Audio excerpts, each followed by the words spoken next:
$22,000. That's what it costs to insure a home in Miami for 1 year. Not the mortgage, just the insurance. 2 months of the average family's gross income vanishes before a single hurricane even forms in the Atlantic.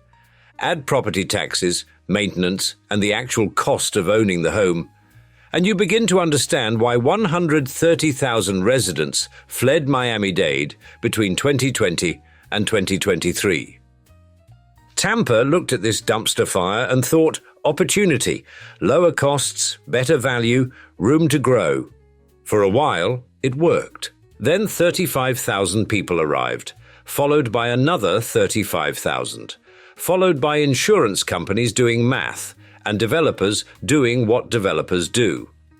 In today's episode, we examine 2 Florida cities racing toward the same cliff at different speeds, and ask whether either one can pump the brakes before going over.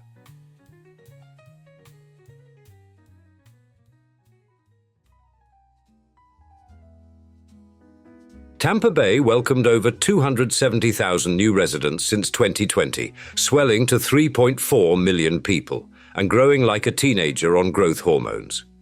Then 2024 happened. Tampa's net domestic migration crashed to just 10,000 people, down from 35,000 the previous year. That's the sharpest drop-off among all major United States metros, like watching a rocket run out of fuel mid-flight. For the first time ever, Tampa even cracked the list of top cities people are fleeing, ranking 16th in 2025, according to moving company data. Meanwhile, Miami experienced a net outflow of 101,000 domestic residents between July 2023 and July 2024. 101,000 people looked at Miami and said, thanks, but no thanks.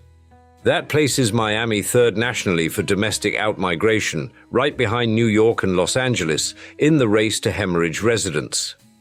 Miami-Dade topped the list as the most flood-prone county, seeing the biggest outmigration, because nothing says time to leave like watching your street turn into a swimming pool every hurricane season. Yet here's where it gets weird. Miami's total population still grew thanks to over 553,000 international migrants arriving between 2020 and 2024. While Americans flee Miami like it's on fire, foreigners can't arrive fast enough. The divergence tells the whole story.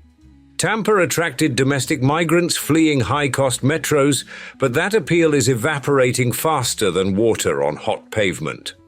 Miami has morphed into something else entirely, a globally oriented city sustained by international wealth and foreign immigration, rather than American relocators. It's like watching 2 different movies playing on the same screen. Between 2019 and 2023, Florida added more than 1 million households, nearly 195,000 of them renters.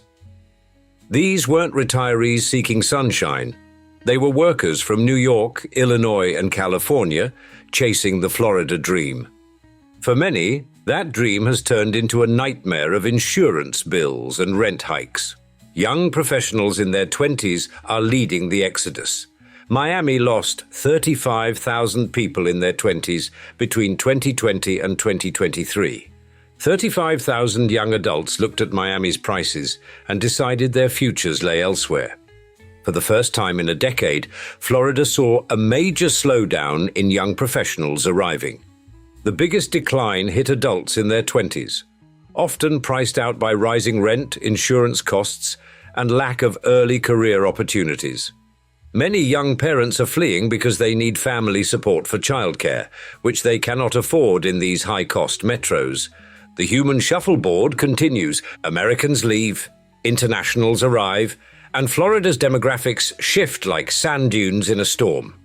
But when the workers who keep cities running can no longer afford to live there, you have to wonder who's going to serve all those $15 mojitos and maintain all those Instagram-worthy infinity pools stretching toward the horizon.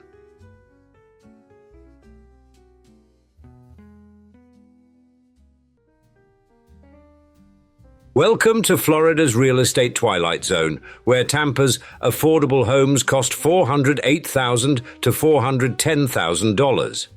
That's the median price in mid-2025, which sounds reasonable until you realize it represents a 58% surge since 2020. Miami? Don't even ask. The median home price there ranges from $605,000 to $730,000, making Tampa look like a bargain bin. Tampa's housing costs run 42% lower than Miami, with rental prices 32% cheaper. It's like choosing between being punched in the face or kicked in the stomach. One hurts less, but you're still in pain. Tampa's market is melting down faster than ice cream in August. The median home price dropped 8.7% year over year through September 2025. Some analyses show average prices declining 12.25%. That's not a correction, that's a cliff dive. Inventory tells the story of a market in cardiac arrest. Active listings jumped 18% year over year as of July 2025. Days on market stretched from 21 to 36 days, in 2023 to 34 to 57 days now. One-third of listings feature price cuts, the universal white flag of overambitious sellers meeting reality. Required household income to afford Tampa's median home has skyrocketed 82% since 2019 to $109,000 annually.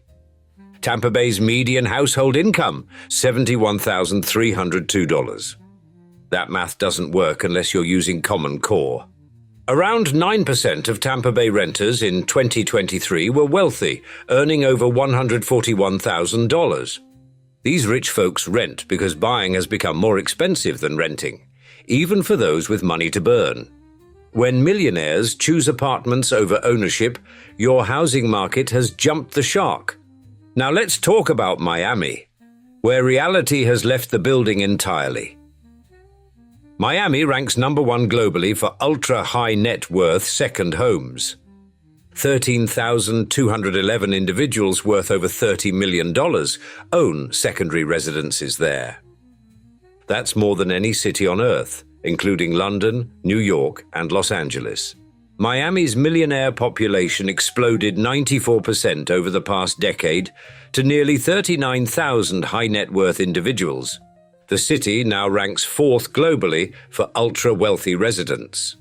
Foreign buyers purchased 49% of South Florida's new construction units.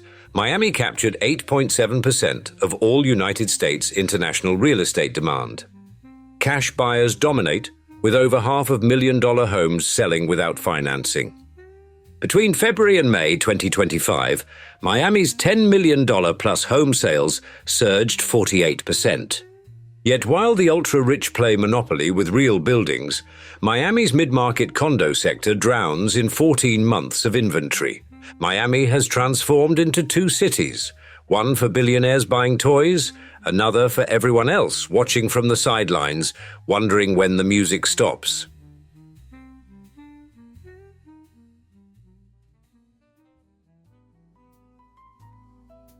The insurance apocalypse has arrived, and it's wearing a Florida Gators jersey.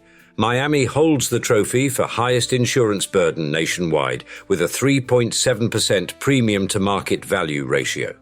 Homeowners pay an average of $22,718 annually to insure a $614,000 home, $22,000 for insurance per year. That's roughly 2 months of gross household income for the median Miami family going solely toward insurance. 2 months of work just to protect against the possibility of loss, not to actually own anything.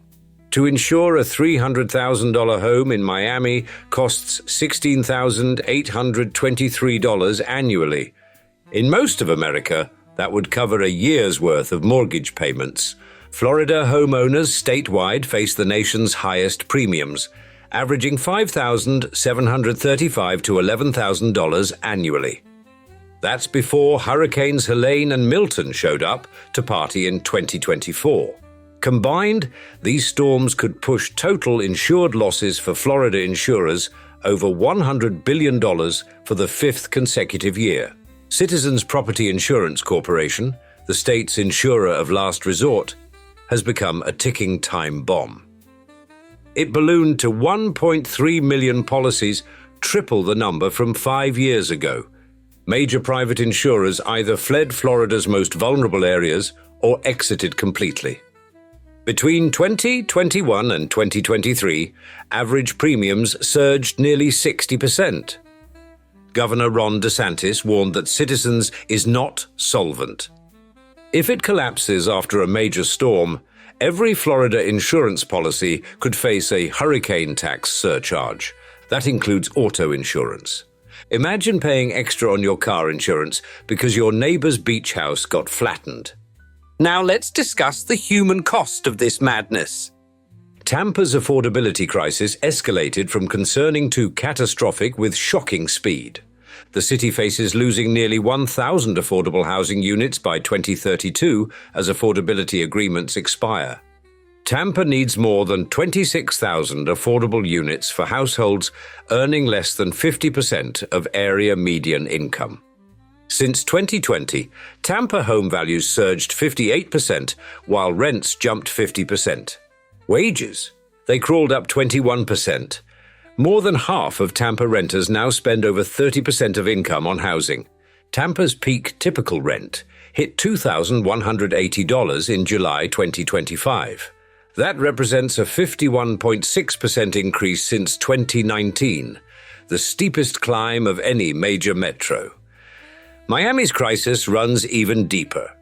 More than 3/4 of South Floridians report difficulty paying usual household expenses. Nearly 60% of Miami renters are cost-burdened, the highest rate nationally. 1/3 are severely cost-burdened, spending at least half their income on housing. Miami-Dade needs 200,000 new housing units by 2030 to meet demand. The deficit for households earning under $75,000 exceeds 90,000 units. When paradise becomes unaffordable for the people who make it function, it stops being paradise and becomes something else entirely.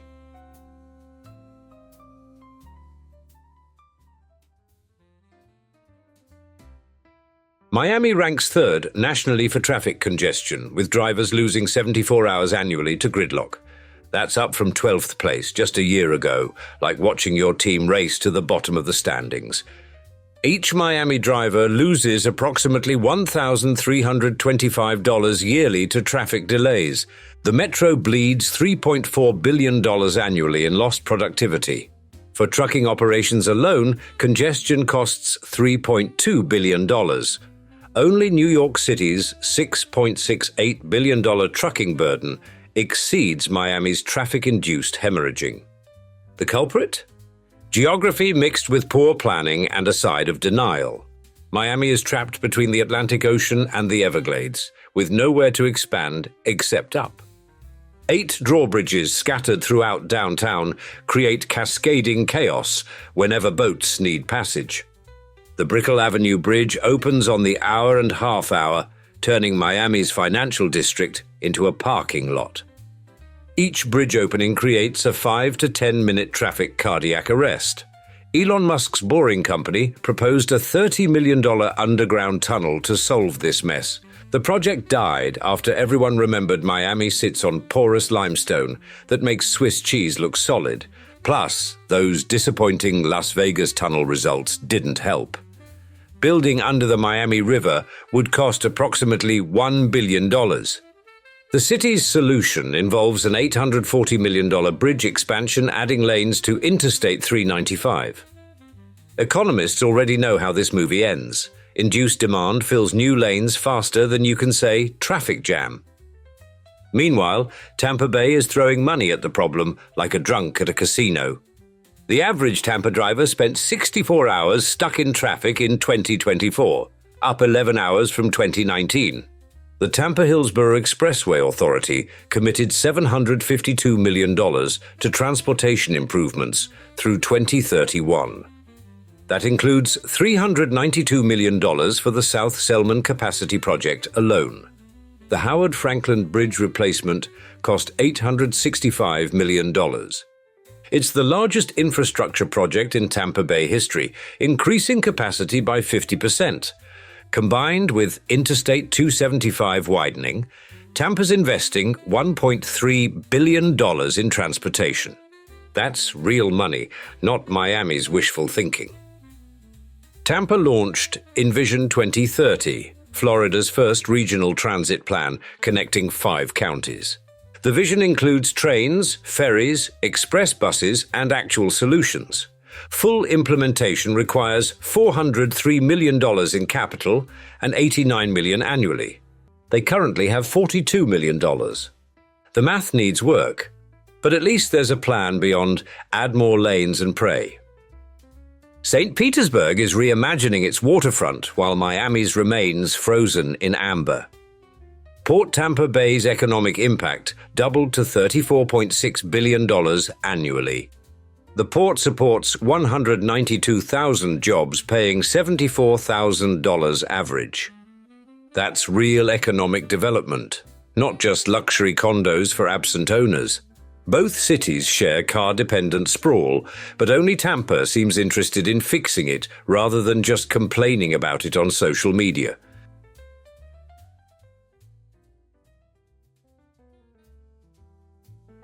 So is Tampa Bay the new Miami? No. Tampa Bay is becoming something different. Florida's middle-class consolation prize. While Miami transforms into Monaco with better weather, Tampa offers regular humans a fighting chance at the American dream. A slim chance, but still a chance. The numbers tell the story of 2 diverging destinies. Tampa targets middle-class homebuyers earning $70,000 to $150,000. Miami targets ultra-high net worth individuals with $30 million in the couch cushions. Tampa attracts income-focused investors seeking 6 to 8% returns. Miami attracts international buyers seeking somewhere to park money before their government finds it. Tampa drew domestic migrants from expensive metros trading coastal cash for value. Miami draws Latin American, Canadian, and European buyers seeking tax advantages and political stability. Which sounds great until you realize what this means. More than 130,000 residents fled Miami-Dade between 2020 and 2023. That includes 35,000 20-somethings, the lifeblood of any healthy city. 94% of Miami-Dade residents cannot afford home ownership. The city faces a shortage of 90,000 affordable units for regular workers. Miami has experienced documented brain drain for decades as workers flee to places where paychecks cover more than rent. Tampa's situation looks better only by comparison. Buyers there need 63.1% more income than in 2019 to afford homes. That's the largest jump among all major metros. Even wealthy renters earning over $141,000 are choosing to rent because buying makes no financial sense. The city needs $5 billion to subsidize required affordable housing. Spoiler alert, they don't have $5 billion. Both cities confront existential questions about sustainability. Can Tampa build enough infrastructure and housing to support middle-class growth? Can Miami function as a city when teachers, nurses, and firefighters can't afford to live there? The infrastructure tells the tale. Tampa invests billions in roads, bridges, and transit planning. Miami rearranges deck chairs while the Titanic takes on water. Tampa's port generates real jobs paying real wages. Miami's port welcomes cruise passengers who spend 3 hours on shore buying trinkets. Tampa Bay added 12,700 private sector jobs in August 2025. Miami hemorrhages the workers who keep the lights on. The verdict is clear but depressing. Neither city is replacing the other because they're becoming completely different species. Tampa offers achievable home ownership and consistent rental yields for the non-wealthy. Miami offers global prestige and wealth storage for people who use summer as a verb. Both face the same fundamental crisis, pricing out the workers essential to urban functioning. The question isn't whether Tampa is the new Miami. It's whether either city can maintain economic diversity or whether both become hollowed-out shells. Tampa risks becoming unaffordable sprawl. Miami risks becoming a luxury ghost town populated only on weekends. Choose your dystopia carefully, because in Florida 2025, those are your only options. And now we'd love to see you in the comments. Are you a native Floridian? And if so, do you feel like Tampa is the new Miami? We look forward to hearing from you below. And thanks for joining us for another episode. Cheers.